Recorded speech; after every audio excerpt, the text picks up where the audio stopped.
Well, what's going on, everybody? And in today's video, we're going to be discussing about the key details shown and hinted at within the dimension of Earth 42. Now, admittedly, I don't anticipate this being too long of a video because the filmmakers purposely made sure not to place too many Easter eggs. More than likely due to the fact that after fans caught wind of the many hints dropped within the first part of the trilogy, people will be even more vigilant than ever now. With all that being said, the first minor detail to notice is this small blueprint of what seems to be the Prowler's gauntlet gloves, while some other layouts seem to be of walkie-talkies. And apart from the obvious difference in the number of materials from inside of this Miles' room as opposed to ours, we can predict that from these clues that this Miles places more of his time planning gear for missions with Uncle Aaron, especially after the unfortunate passing of his father. Now, one detail that I at first found as strange are the new facial features onto Prowler Miles' character on digital release versus the theater's presentation, and I personally believe that it may have something to do with his potentially much more stressful lifestyle and the havoc that possibly awaits him every day. So I guess it would only make sense for this Miles to have a bit more rugged features,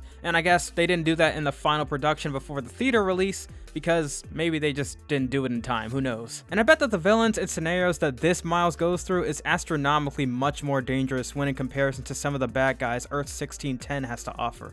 You know, excluding the villain of the week himself. But back onto the comparison of the two dimensions, this would also explain as to why this particular Miles clearly doesn't indulge in having much in his room.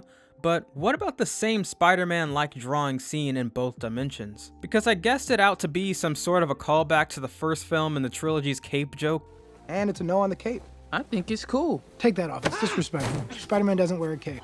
But only time will tell, because I guess it's not exactly a reference to Spider-Man considering the fact that within this dimension, there is no Spider-Man. From within Uncle Aaron's crib, there were some alternate changes from inside, but it's nowhere near as significant as the key hints from inside of Miles' room. One hint from the get-go was this Aaron's M44-7 turntable needle, which by the way is a legitimate needle replacement for turntables. It looks to be branded by Shear based on the color of the needle and wide popularity due to its quality. Alright, but enough about my exquisite researching capabilities. Let's talk about one last detail difference from inside of this version of Uncle Aaron's room.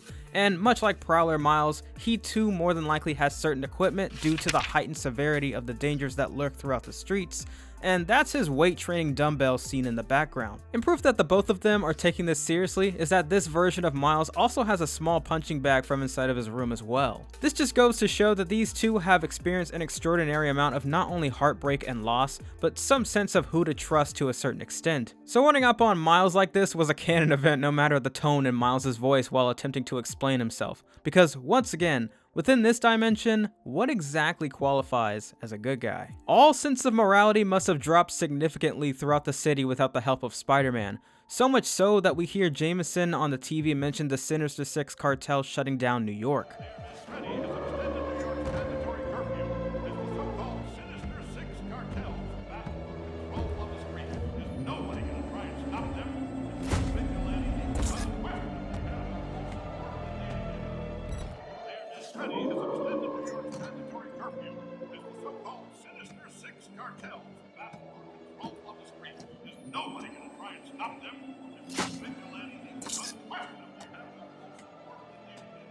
Plus, we've already had many glimpses within multiple Spider-Man video games of what transpires when the city gets out of control, and none of the scenarios look pretty. Now, one last thing to mention is of Jameson also mentioning something to do with a vigilante, but the voice sounds to be indistinct chatter after a while, which I'm certain was intentional in order to leave out even more clues for the following installment, but it's only to guess that the vigilantes that he's possibly referring to could be Miles and his Uncle Aaron. And that's not even including the fact that there was a leaked animation test given to us from the Beyond the Spider-Man production team, and this clearly puts the nail in the coffin that this Miles was meant to inherit the spider powers. And once again, I wouldn't be too surprised if he was being called a vigilante because of these actions. Just by observing his instinct, swing movements, anti-slip shoes, and more, it comes as to no surprise that Miguel was right about someone else. More than likely this Miles was meant to be bitten. Now that pretty much sums up today's video. I told you all it would be short and simple, and well, without further ado, this has been your boy,